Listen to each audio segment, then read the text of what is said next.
Video sponsored by Edugust. எஜுகஸ்ட்டுங்கிறது பார்த்திங்கன்னா அவங்க என்னென்ன கோர்சஸ் ஆஃபர் பண்ணுறாங்கன்னா digital marketing, stock marketing, coding, இந்த மாதிரி நிறையா கோர்சஸ் ஆன்லைனில் ஆஃபர் பண்ணிகிட்ருக்காங்க.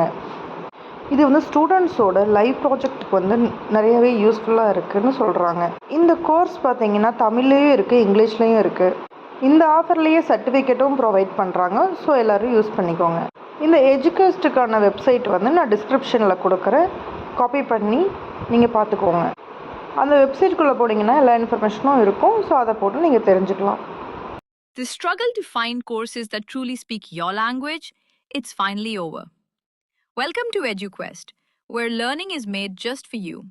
At EduQuest, we bring you a wide range of online courses, from career building programs to skill boosting masterclasses, all in your regional language. Because we believe language should never be a barrier to success. Our courses are tailor-made after understanding what today's learners really need. So why wait? Start learning the smarter, simpler way only with EduQuest.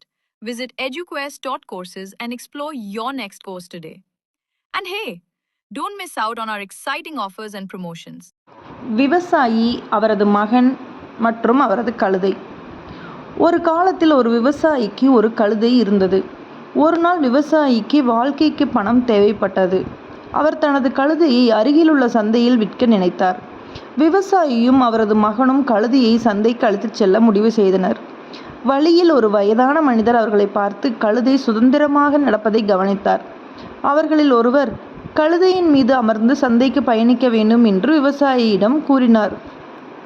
அந்த முதியவர் சொன்னது சரிதான் என்பதை விவசாயி உணர்ந்தார். அதனால் அவர் தனது மகனை கழுதையின் மீது உட்கார வைத்துவிட்டு தங்கள் பயணத்தை தொடர்ந்தார்.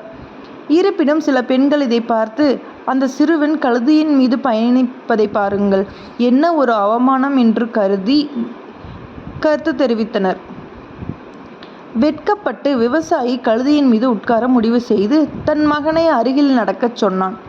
அவர்கள் மேலும் பயணம் செய்து கொண்டிருக்கும் போது ஒரு பணக்காரர் அவர்களை பார்த்து, ஏன் அந்த சிறுவனை தொந்தரவு செய்ய வேண்டும், அவனையும் கழுதையின் மேல் சுமந்து செல்லுங்கள் என்று கேட்டார். விவசாயியும் அவரது மகனும் கழுதையின் மீது அமர்ந்தனர். கழுதை இருவரையும் சுமந்து சென்றது. இருப்பினும் அவர்களின் பயணம் இத்துடன் முடியவில்லை.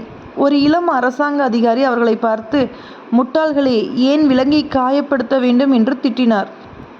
விவசாயியும் அவரது மகனும் அதிகாரி சொன்னது சரிதான் என்பதை உணர்ந்தனர். எனவே அவர்கள் கழுதையை சுமந்து செல்ல நினைத்தார்கள். தங்கள் மகனுடன் நடந்தார்கள். துரதிருஷ்டவசமாக ஒரு ஆற்றை கடக்கும்போது கழுதை விழுந்து அடித்து செல்லப்பட்டது. விவசாயி தனது கழுதையை இழந்தார். கதையின் தார்மீகத்தை அவர் நினைவு கூர்ந்தார். எப்போதும் உங்கள் சொந்த மூளையை பயன்படுத்தி உங்களுக்கும் உங்களை சுற்றியுள்ள மக்களுக்கும் விலங்குகளுக்கும் எது சரியானதோ அதன் அடிப்படையில் முடிவுகளை எடுங்கள்.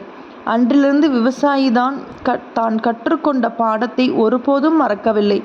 சரியான முடிவுகளை எடுக்க எப்போதும் தனது சொந்த மூளையை பயன்படுத்தினார். இந்த கதை உங்களுக்கு பிடிச்சிருந்ததுன்னா லைக் பண்ணுங்கள், ஷேர் பண்ணுங்கள். அடுத்த ஒரு வீடியோவில் பார்க்கலாம். தேங்க்யூ.